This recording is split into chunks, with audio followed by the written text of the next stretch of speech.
রুকুতে চলে যাবেন, হাত দুটি রডের মতো সোজা হয়ে থাকবে, আঙ্গুলগুলি খোলা খোলা থাকবে, কোমর থেকে সামনের ওজন হাতের উপরে থাকবে, হাত দুটি রডের মতো সোজা হয়ে থাকবে, আপনার এই কোমর থেকে এই সামনের অংশ একেবারে সোজা হয়ে থাকবে, এই পিঠের লম্বা হাত, মাথা উঁচু হবে না, মাথা নিচু হবে না।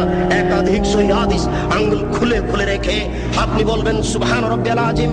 উঁচু আল্লাহর পবিত্রতা বর্ণনা করছি, যতবার ইচ্ছে, 3 বারের হাদিস ঠিক নয়, 10 বারের হাদিস ঠিক নয়। নইলে আপনি বলতে পারেন সুবহানাকা আল্লাহুম্মা রাব্বানা ওয়া বিহামদিকা আল্লাহুম্মা ইগফিরলি, হে আল্লাহ তোমার প্রশংসা সহকারে পবিত্রতা বর্ণনা করছি, দয়া করে তুমি আমাকে ক্ষমা করে দাও, যতবার ইচ্ছে। এরপরে যত দোয়া আছে আপনি বলতে পারেন সামি আল্লাহু লিমান হামিদা রাব্বানা লাকাল হামদ হামদান কাসীরান তাইয়িবান মুবারাকান ফি।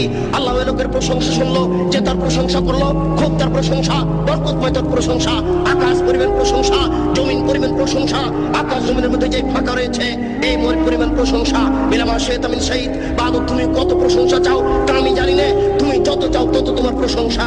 এই বলে আপনি সিজদায় চলে যাবেন। উল্লেখ্য যে এতদিন পর্যন্ত যেভাবে সিজদা দিচ্ছিলেন, আজকে তার থেকে একটু নাক কপাল আগিয়ে রাখবেন, 8-10 আঙ্গুল, যেন পিঠের লম্বা হাড় একেবারে সোজা হয়ে যায়। আপনি 2 কনুইকে উঠিয়ে রাখবেন। ওই বোনেরা কিন্তু বলে গেছে আপনার স্ত্রীকে যে সিজদায় যখন যাবা তখন একবার মাটিতে পড়ে যাবা, হাতি যেমন পড়ে যায়, আঁটো হয়ে সিজদা করবা। এই সিজদায় সালাত হবে না। ওই যে সবচেয়ে বজ্জর বলা হয়েছে রুকু এবং সিজদায় চুরি করে, এটা একটা সিজদা। আপনি 2 কনুইকে উঠে রাখবেন, নারী পুরুষ একই ব্যাপার, যেন পেটের নিচ দিয়ে ছাগলের বাচ্চা পার হতে পারে। আঙ্গুল জমা জমা থাকবে, 2 কানের পাশে থাকবে, নাক কপাল মাটিতে লাগানো থাকবে। মাটিতে যাওয়ার সময় হাত আগে রাখবেন, পা পরে রাখবেন। আপনি বলবেন সুবহান রাব্বিয়াল আলা, উঁচু আল্লাহর পবিত্রতা বর্ণনা করছি, যতবার ইচ্ছে। নইলে আপনি বলবেন সুবহানাকা আল্লাহুম্মা রাব্বানা ওয়া বিহামদিকা আল্লাহুম্মা ইগফিরলি।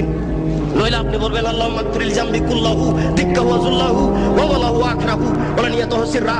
হে আল্লাহ, তুমি আগের পাপ, পরের পাপ, ছোট পাপ, বড় পাপ, প্রকাশ্য পাপ, অপ্রকাশ্য পাপ, জীবনে যত পাপ করেছি সমস্ত পাপ তুমি ক্ষমা করে দাও। সিজদা থেকে উঠে আপনি বলবেন আল্লাহুম্মা ইগফিরলি ওয়ারহামনি ওয়াহদিনি ওয়াফিনি ওয়ারযুকনি। হে আল্লাহ, তুমি আমাকে ক্ষমা করো, আমাকে রুজি দাও, আমার প্রতি দয়া করো, আমাকে সঠিক পথ দেখাও। আর আপনি দোয়া আছে করতে পারেন। আবার সিজদা যাবেন, আবার সিজদা থেকে উঠে আর 1 রাকাত পড়বেন। এই হলো 2 রাকাত। যদি আপনার আত্মাহের বৈঠক হয় তাহলে বাম হাতের আঙ্গুলগুলি জমা জমা হয়ে হাঁটুর উপরে থাকবে, আর ডান হাত ওইরকমই থাকবে। তবে ডান হাতের অবস্থা হচ্ছে এই 2টি আঙ্গুল জমা করে নেবেন, 3টি আঙ্গুলের নখের উপরে বৃদ্ধাঙ্গুলের পেট রেখে এইভাবে গোলাকার করে ধীর গতিতে আঙ্গুল নড়াতে থাকবেন। একবার আঙ্গুল উঠাতে হবে, এর প্রমাণে পৃথিবীতে কোনো